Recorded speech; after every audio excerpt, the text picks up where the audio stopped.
ஒரு சிரிச்ச முகமாக இருப்பார், எப்போவுமே சைலண்ட்டாக இருப்பார். அண்ட் ஒரு நாள் நான் வந்துட்டு வேனிட்டியில் உட்காந்துருந்தேன். ஸோ எங்கள் டீமோட ஒரு சின்ன வாக்கி வச்சுருப்போம். ஸோ அதோட சேனல் வந்து 4 or 5 அப்படின்னு வச்சுருந்தோம். அது மாற்றி வச்சுட்டாங்க போல்.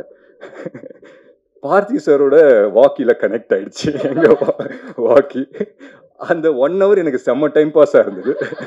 எனக்கு தெரியாத நிறைய வார்த்தைகள் நான் கற்றுக்கிட்டேங்க. அண்ட் ஒரு சில வார்த்தை இன்னை வரைக்கும் எனக்கு அர்த்தம் என்னன்னு தெரியல. பட் அது தெரிஞ்சுக்கவும் விரும்பல. பட் ஹேவிங் செட் தட் அவரோட ஸ்ட்ரெஸ் அண்ட் ஸ்ட்ரெயின் எதுவுமே வந்து செட்டில் கொண்டு வரல.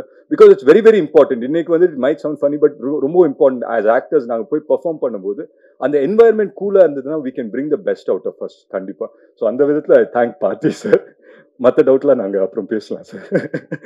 அண்ட் யா, ஸோ முக்கியமாக எங்கள் distributors Regent films Shenbagamoorthy sir ஆகட்டும், திங்க் மியூசிக் சந்தோஷ் சார் ஆகட்டும், எல்லாருக்குமே நான் நன்றி சொல்லிக்கிறேன். இந்த படத்தை டிஸ்ட்ரிபியூட் பண்ண ஒவ்வொருத்தருக்கும் நான் மிகப்பெரிய நன்றி சொல்லிக்கிறேன். ஏன்னா இன்னைக்கு வந்துட்டு when we get calls from distributors after movies release இல்லையா, அதுதான் உண்மையான success.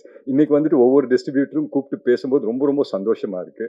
And I hope and pray that everyone who's been a part of this film அவங்க எல்லாருக்குமே ஒரு மிகப்பெரிய வெற்றி படமாக இது அமையும்.